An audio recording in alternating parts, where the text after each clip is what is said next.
problema con ninguno, yo los quiero a los dos, yo quisiera que estén juntos de nuevo. Sí, bueno, toca también la difícil tarea de explicarles que eso no va a poder ser, pero que los papás van a seguir siendo los papás durante toda la vida. Y bueno, ellos nos proponen soluciones que después, en general, son las soluciones que prosperan como solución del litigio, del juicio que tienen los padres. Bien. Eh, O sea, ustedes, eso que el niño manifieste en ese ámbito de sí, intimidad, de, ¿no es cierto?, confianza y demás, después, de alguna manera, y respetando todo eso, lo trasladan a conocimiento de, por ejemplo, si fueran los progenitores los que están en conflicto. siempre se los pregunto. Ujú. Siempre se los pregunto. Si bien la entrevista, dependiendo del caso, porque hay una cuestión de recursos técnicos que a veces tenemos y a veces no tenemos. En general la entrevista queda videograbada. Siempre les Ajá. explicamos que es una videograbación que queda reservada en el expediente a la cual solo tenemos acceso nosotros, ¿sí? Porque muchas veces ven la cámara y el micrófono y piensan que se va a subir a Claro. Instagram y no, a YouTube y no. Este, O sea, queda, digamos, en el ámbito del que juzgado, queda digamos. videograbada en el ámbito del juzgado. Ujú. Muchas veces cuando no tenemos el recurso de la videograbación, hacemos la vieja y querida acta, Exacto. que tratamos de que sea lo más explícita posible, o sea, que refleje realmente lo que se ha dialogado. Y yo siempre les pregunto, porque una de nuestras principales funciones es llevar la voz de los niños al proceso. Ujú. Entonces yo les pregunto, ¿querés que esto que hemos charlado lo sepan? Y a veces me dicen que sí, otras veces nos dicen que no, en cuyo caso se le da a la entrevista carácter de reservado, porque es parte del respeto a su derecho a la privacidad. Y siempre yo les pregunto al finalizar la entrevista, les cuento que después voy a tener una reunión con los papás, que es la audiencia que tenemos con los padres después en el Ujú. juzgado, y que si les gustaría que yo les dijera algo por ellos, a los papás. Y muchas veces me dicen que sí, y me dicen cosas muy fuertes o cosas muy importantes. Por ejemplo. Por ejemplo, lo más común es que dejen de pelearse, que dejen de pelearse, que Ujú. yo los quiero a los dos, ¿sí? Y bueno, eso dentro del tema de la gestión de las emociones nuestras también es un tema. Es un Ujú. tema porque vemos niños que realmente están sufriendo, tenemos padres que están cegados Sí. por cuestiones de sus conflictos de adultos y no se dan cuenta que por ahí ese niño ha quedado ahí en un rincón siendo espectador de una situación muy desagradable que lo está afectando en su vida, relación y que también está generando una matriz de aprendizaje para él, Tal cual. porque ellos ven eso que sucede en su familia, lo aprenden, creen que esa es una forma natural de comunicarse Ujú. y después lo replican cuando son adultos.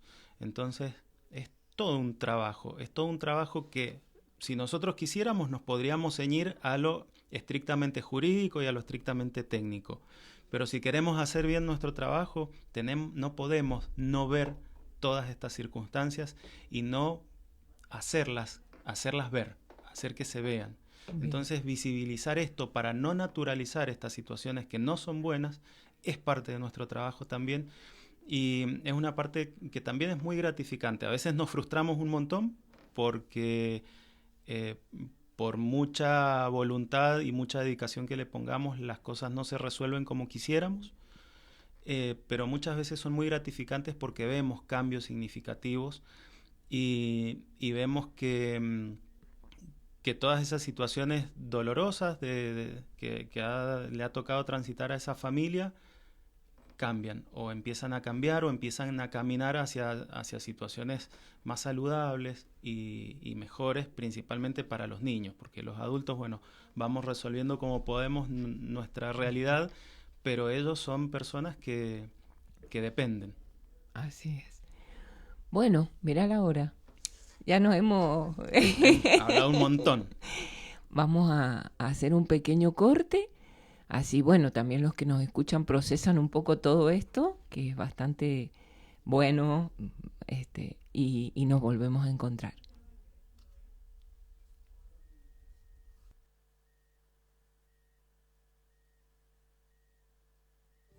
Vale la pena vivir por la risa de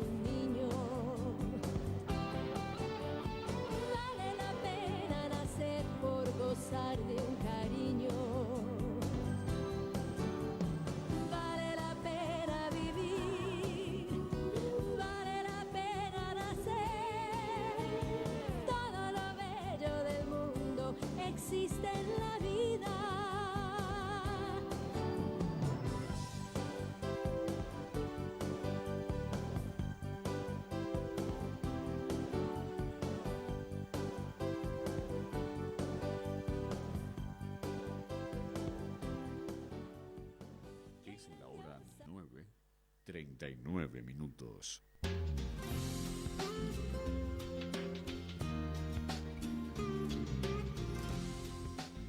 Desde Mendoza, Argentina, para todo el mundo, Radio Murialdo, AM 1290 kHz y FM 90.5 MHz. Desde sus estudios, en Avenida Bandera de los Andes, 4404, Villanueva, Guaymallén, Mendoza, Radio Murialdo. En Godoy Cruz tenés la solución. Almacén de barrio al toque. Fiambres, bebidas, kiosco. En Italia y Román y Dejal, Godoy Cruz, llamanos al celular 261-6533-233. Almacén de barrio al toque.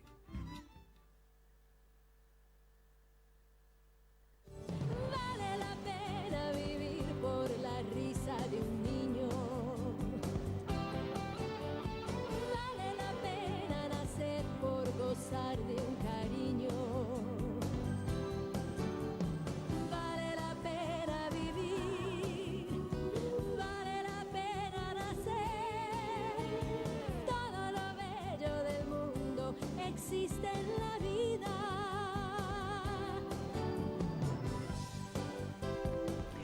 Bien, acá seguimos hablando, comentando justamente que uno se pone a charlar y bueno, y se pasa el tiempo. Nos entusiasmamos. Nos entusiasmamos. Sí quería hacer una acotación a esto último que estabas comentando, ¿no?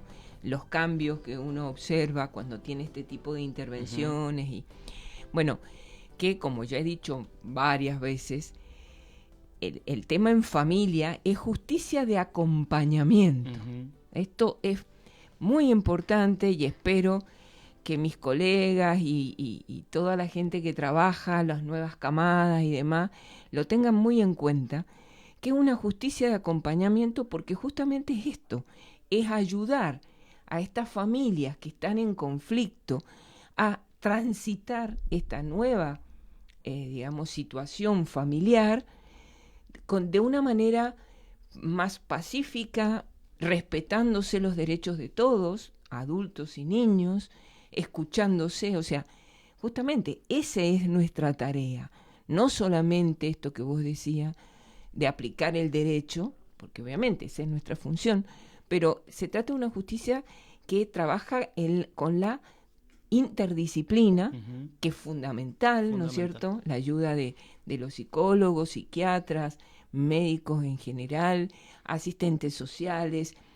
técnicos en minoridad, o sea, todos los que en el ámbito se van moviendo, que ayudan justamente a los asesores y los jueces a tomar las decisiones más convenientes para ese grupo familiar. Entonces, esto es muy importante, y para poder desempeñarse en eso, bueno, obviamente, no solo necesitas de la ayuda de los otros, sino también uno tener la mente abierta para saber escuchar, para lo que te pueden sugerir, ¿sí? Y bueno, y pensar que estamos cumpliendo una función de ayuda, de acompañamiento y ayuda a ese grupo familiar que ha acudido justamente porque no pudo solucionar su problema y necesita que un tercero lo haga. Claro, tratar de promover procesos que sean restaurativos. Exactamente. Cuando vos decís de ese grupo familiar, me parece muy importante la expresión, porque la justicia de familia también es una justicia de casos. Exacto. ¿Sí?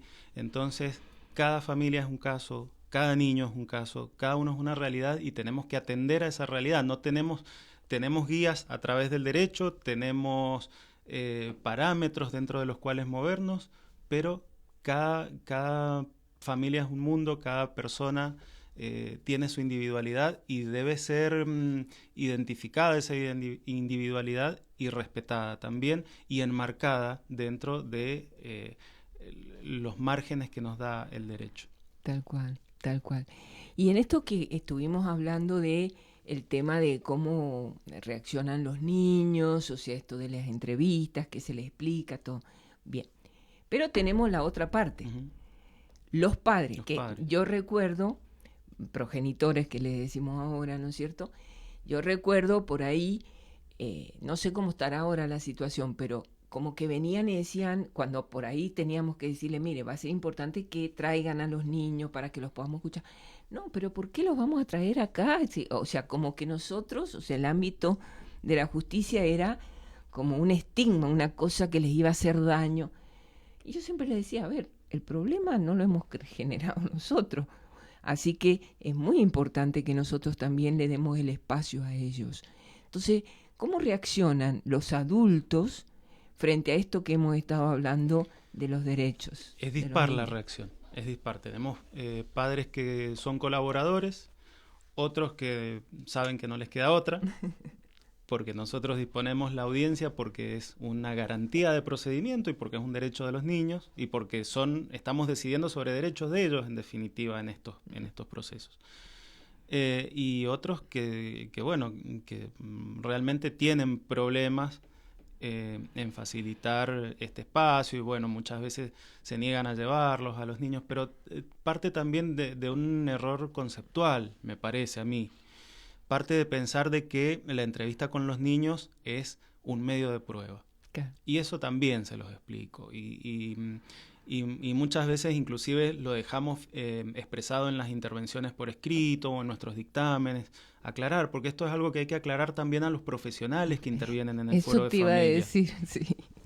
Que la entrevista con los niños, la escucha de los niños, no es un medio de prueba, sino que es una garantía de procedimiento. Cuando hablábamos recién de derechos y deberes, bueno, es un derecho de los niños y un deber de nosotros como operadores de la justicia. Uh-huh. El hecho de que sea un derecho de los niños implica que pueden o no ejercerlo. Entonces, a lo mejor el niño o la niña viene a la entrevista y yo le explico todo, y entre lo que le explico le digo, mira, si hay algo de lo cual no quieras hablar, me lo decís y no hablamos de eso. Porque esto es un derecho, no es un deber. Entonces, muchas veces los niños van y nos dicen que no quieren hablar, y eso se respeta también. Exacto. Y eso se respeta también.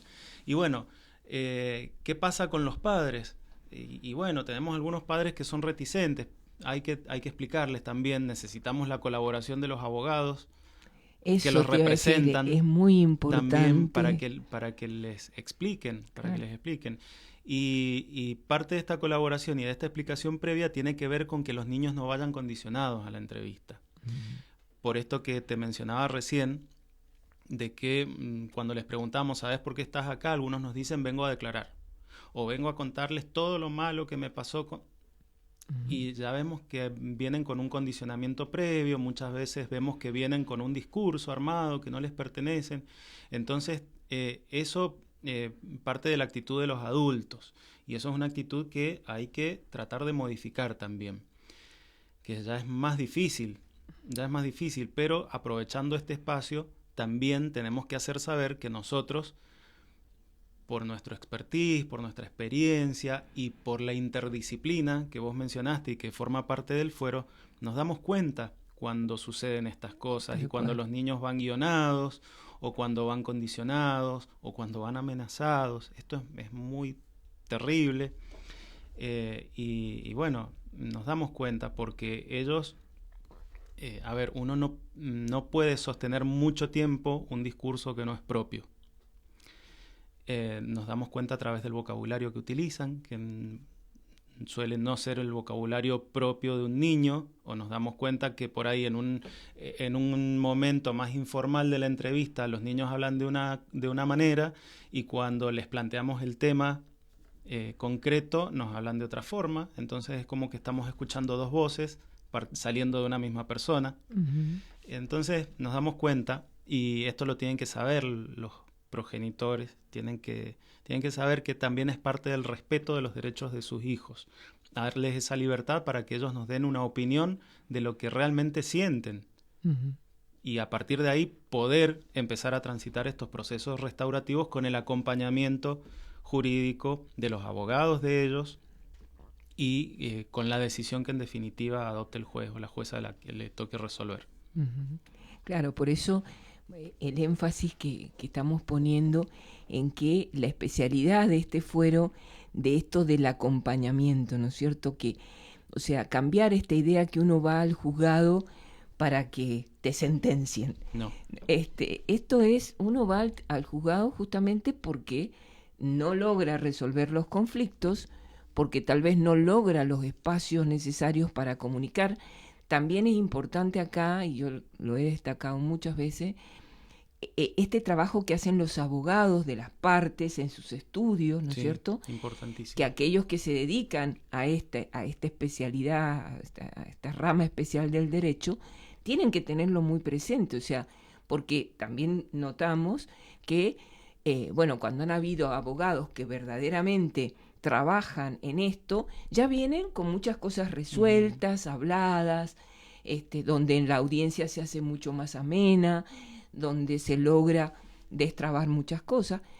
Cuando no pasa esto, y bueno, se hace más difícil. Entonces, la labor de los profesionales también que asesoran, patrocinan a las partes, es muy importante. Es muy importante, por eso es tan importante que en el fuero de familia hayan abogados especializados en derecho de familia, que se dediquen al derecho de familia, por esto que vos decís. Y además, este cuco de que van al juzgado a ser sentenciados, bueno, también hay que desmitificarlo a esto, porque dentro del proceso de familia, los espacios de acuerdo están abiertos hasta el momento mismo anterior a la sentencia. Tal cual. ¿Sí? Entonces, en cualquier momento durante todo el proceso, las partes pueden llegar a un acuerdo a través del cual resuelvan esos conflictos que los llevaron a pedir la intervención de un juez. Y eso es importante porque ahí la solución parte de ellos mismos. No es una solución impuesta desde afuera. Ellos saben son quienes en mejor condición están de saber qué es lo que necesitan y cómo pueden resolver esos problemas.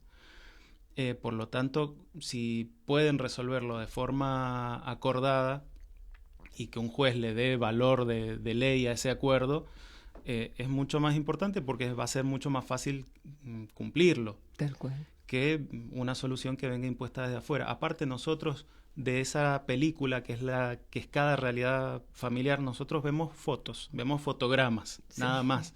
Entonces también es difícil para nosotros ir hacia una decisión impuesta que regule los derechos de este grupo familiar de una forma que le sea completamente satisfactoria. Claro, porque es como muchas veces le decimos, a ver, estamos acá, usted me contó tal cosa, usted la otra, el niño dijo tal cosa, bueno, hoy, pero la vida continúa y las cosas pueden cambiar la situación, entonces, y no se puede estar permanentemente litigando, No. Entonces, porque aparte es sumamente desgastante y hasta enfermizo. Entonces, a ver, por eso rescato esto del acompañamiento, esta tarea que nos toca, tanto los profesionales particulares que trabajan en este fuero, como al fuero en sí, ¿no es cierto?, judicial, de ser ese lazo de ayudar a estas familias en crisis a transitarlo de la mejor manera, a provocar los menores daños posibles, a entender que no es que gana uno o gana el otro, en realidad la idea es que ganen todos, en el sentido de que, hay que acomodarse a una nueva situación, que a veces también es importante admitir, esa familia admitir que necesita ayuda terapéutica, psicológica, hacer un tratamiento, ¿no? Que por ahí nos encontramos como que son reticentes a eso, y no, hoy en día, por la forma que tenemos de vida y demás, no creo que haya alguien que se salve de la ayuda de este tipo. No, pero es una reticencia que nace de prejuicios también muchas veces, porque cuando uno sugiere, dice, y yo no estoy loco, y no se trata de eso. Sí, tal cual. Eso es así, y a veces los niños también necesitan, porque por ahí, como papás, nos cuesta entender qué le está pasando al niño, ¿no? Porque sí, intuimos un montón de cosas, pero no somos expertos. Entonces, por ahí un profesional que mediante técnicas y demás, y que ha sido preparado para eso, pueda llegar y decirnos, mire, pasa esto, enfóquese en esto otro, que es lo que, a nivel judicial también los peritos nos informan, ¿no es cierto?, para tomar esas decisiones. Es muy importante, o sea, no es como vos decís, hay que desmistificar muchas cosas que tienen que ver con esta trama, ¿no?, de los conflictos familiares y que llegan a la justicia. Que bueno, que no es, o sea, la idea es ayudarlos a transitarlos de la mejor manera y que puedan acordar, porque muchas veces empiezan sumamente peleados y posicionados en posturas totalmente disímiles, y bueno, a lo largo que va transcurriendo el proceso, si es que es necesario, se le ha dicho, tienen que hacer alguna terapia, escuchar a los niños, es como que va cambiando, no sé si a vos te ha pasado seguramente, y bueno, aquellos que vinieron en esa oportunidad y que uno veía, no sé si se odiaban, pero que no se podían ver el uno en el otro, terminan acordando, estando tranquilos. Bueno, y eso es una gran satisfacción, porque la verdad que yo que he sido juez, sí, está bueno hacer sentencias, pero a mí siempre me daba más placer haber sido una ayuda, convenio. Claro, que lleguen acuerdos y que esos acuerdos se homologuen y que salgan mucho más tranquilos. Esto es muy importante. Bueno, ya se nos va acabando el tiempo. ¿Qué te parece que podemos agregar? Vos me hablabas de la cámara Gesell en los casos de los penales. Claro, porque como te decía, como el tema de la charla es la participación de los niños en los procesos judiciales, bueno, tenemos los procesos de familia, que son los más abundantes por ahí, o los más conocidos. Tenemos participación también en procesos del fuero civil, por ejemplo, cuando hay cuestiones que tienen que ver con disposición de los bienes de los niños, de los hijos. O en temas hereditarios. También. O porque han sido víctimas de un accidente. Claro, bueno, daños y perjuicios. Y tenemos también en el fuero penal, cuando tenemos niños que han sido víctimas de delitos. Bueno, cuando estos casos son un poco o bastante diferentes, ¿sí? Bastante diferentes porque acá sí la escucha o el testimonio de los niños, de los adolescentes, va a ser una prueba importante. Entonces, esa prueba se colecta o se recaba de una forma muy especial, teniendo en cuenta la situación de vulnerabilidad, teniendo en cuenta de que esa persona ha sido víctima de un delito y resguardando todos sus derechos y tratando de preservar su integridad al máximo posible. Entonces se utiliza un dispositivo que se llama cámara Gesell. Seguramente las personas que están escuchando han visto cámara Gesell sin saberlo en las películas. La cámara Gesell es un recinto que está dividido por la mitad más o menos por una pared que tiene un vidrio espejado. De un lado va a estar el niño con sus entrevistadores y del otro lado van a estar las personas que van a escuchar esa entrevista, que en general va a ser el fiscal, los abogados de las partes, algún perito de control. Bueno, en ese espacio, que es un espacio de gran cuidado, se cita a los niños que han sido víctimas de delitos. En general encontramos niños que han sido víctimas de delitos por maltrato, por lesiones, por ejemplo, y la mayoría, lamentablemente, delitos contra la integridad sexual. Entonces, dentro de ese espacio al que se los convoca, van a ser entrevistados no por abogados, sino por psicólogas o psicólogos que tienen especialidad para hacer esas entrevistas. O sea, no cualquier psicólogo, no cualquier psicóloga, sino personas que están específicamente formadas para realizar ese tipo de entrevistas. Y bueno, hay toda una serie de pasos previos y posteriores a la celebración de la cámara Gesell, en los cuales primero se les hace una entrevista que se llama entrevista preliminar, que la hacen las psicólogas también, para ver si está en condiciones de prestar declaración en la cámara Gesell. Se les explica en qué consiste eso. O sea, todo esto es con la verdad, ¿sí? Esto quiero también que quede muy claro. No se les dice nada que no sea lo real, porque es su derecho, es el derecho a conocer la verdad de lo que está pasando y por qué están ahí. Si están en condiciones psicológicas de afrontar la entrevista en la cámara Gesell, se hace la entrevista en la cámara Gesell, donde se les da la libertad para que ellos hablen, cuenten, se les empieza a hacer preguntas. como para que fluya esa comunicación. Son preguntas que no pueden ser indicativas, o sea, no podemos sugerir respuestas, no pueden sugerir respuestas. Y después, si las partes que están del otro lado del vidrio quieren pedir alguna aclaración o que se haga alguna otra pregunta en concreto, salen un momento, se habla eso, vuelven a entrar, se hacen esas preguntas y bueno, ahí termina. Después hay otra instancia más, que es una instancia también llevada a cabo por las psicólogas, en las cuales se aplican determinadas técnicas psicológicas para cotejar con este diálogo que ha habido en la cámara Gesell propiamente dicha y determinar cuestiones que tienen que ver con la verosimilitud del relato, con la veracidad de lo que se ha hablado, con si la persona está influenciada o no, etcétera, etcétera. ¿Sí? Son cuestiones sumamente técnicas que manejan las psicólogas, que yo no te podría explicar muy bien acá, y nosotros desde el Ministerio Pupilar siempre tenemos que estar presentes en esos espacios, principalmente para cuidar que no se vulneren derechos de estos niños. Eso te pregunto ya como última pregunta que se me planteó en este momento.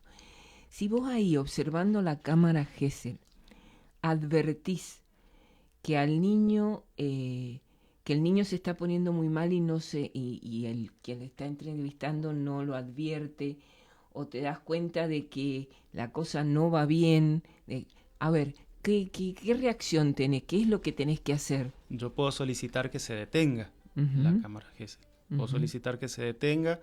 En general no es necesario porque se dan cuenta las profesionales si la persona no está en condiciones de continuar y no se continúa, ¿sí? Bien. Porque precisamente esto que te decía, tenemos que evitar vulnerarlos más de lo que ya han sido vulnerados.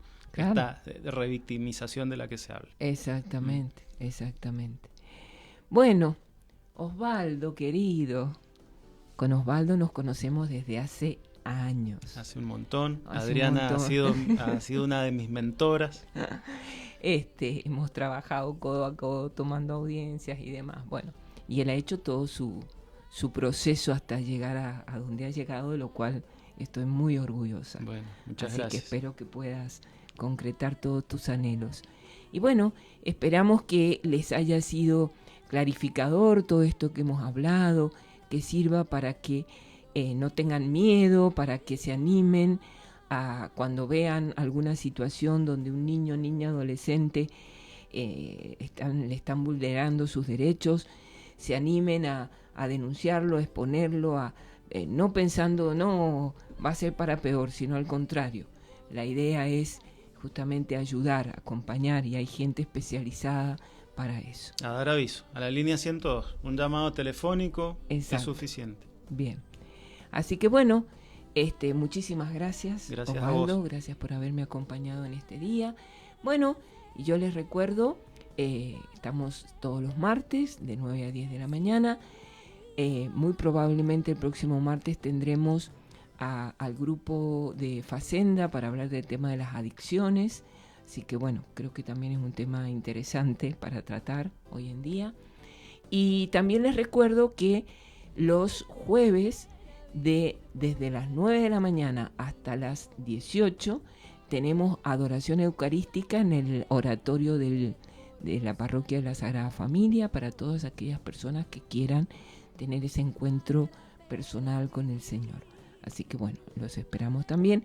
Y les recordamos también que estamos por festejar nuestro 35 aniversario de la radio el 25 de julio, de 12 a 18 horas. Así que bueno, estamos pidiendo colaboración, eso también lo hacemos saber en el Instagram de la radio, creo que están los datos para aquellos que quieran colaborar, para todos los gastos que tiene la radio, ¿no es cierto?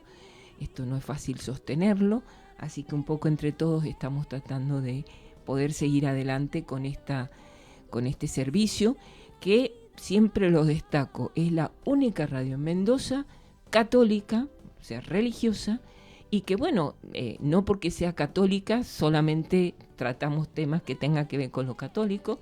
De hecho, este programa ha tratado distintas temáticas que no tienen que ver exclusivamente con esto, porque en realidad la idea es poder cumplir un servicio a toda la comunidad. Así que bueno, gracias a todos, bendiciones, que tengan un hermoso martes, una hermosa semana, y nos reencontraremos el martes próximo. Y feliz Día del Amigo. Feliz Día del Amigo. Eso, que viene el Día del Amigo a festejar, a encontrarse con todos esos corazones que permanecen a lo largo de los años. Un abrazo inmenso. Vale la pena vivir, vale la pena nacer. Todo lo bello del mundo existe en la vida.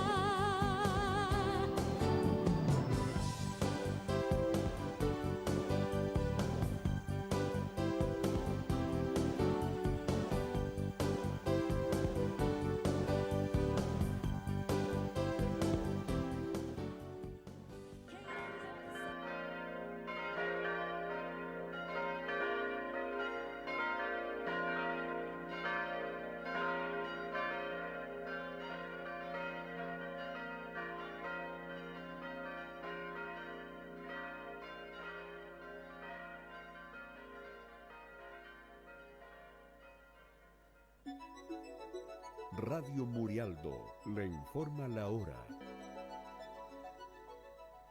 Es la hora 10:05. En el aire, Radio Murialdo. LRJ 212, AM 1290 kHz. LRJ 417, FM 90.5 MHz. Desde sus estudios, ubicados en Bandera de los Andes, 4404, Villanueva, Guaymallén. Planta transmisora Maipú. Radio Murialdo, La Consulta, San Carlos, 90.5 MHz. Desde Mendoza, en la República Argentina.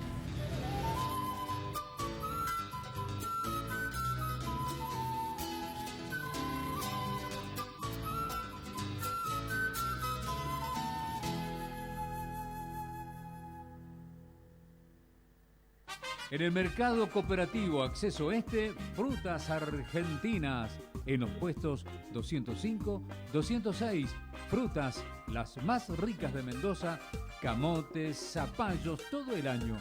En los puestos 205, 206, en el mercado cooperativo Acceso Este. Consultorio de la doctora Silvana Guevara. Atención primaria de la salud, control de embarazo y del niño sano, atención y control de adultos, certificados escolares y de ANSES. Consultorio de la doctora Silvana Guevara en Buenos Aires 64 de Ciudad. Turnos y consultas al 261 5086 259. Bella Quinta, espacio de eventos. Salón de eventos infantiles, cumpleaños de 15, casamientos, bautismos, comuniones, reuniones familiares, eventos empresariales. Bella Quinta, espacio de eventos, en San Francisco del Monte, 6224, Jesús Nazareno, Guaymallén. Presupuestos al 2616-538-945. Instagram @Bellaquinta Eventos. En Godoy Cruz tenés la solución. Almacén de barrio al toque. Fiambres, bebidas, kiosco. En Italia y Romani de Hall, Godoy Cruz, llamanos al celular 261-6533-233. Almacén de barrio al toque.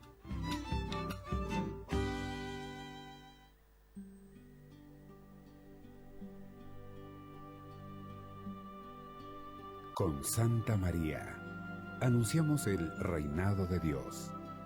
Está aquí, entre nosotros. Es justicia, amor y paz.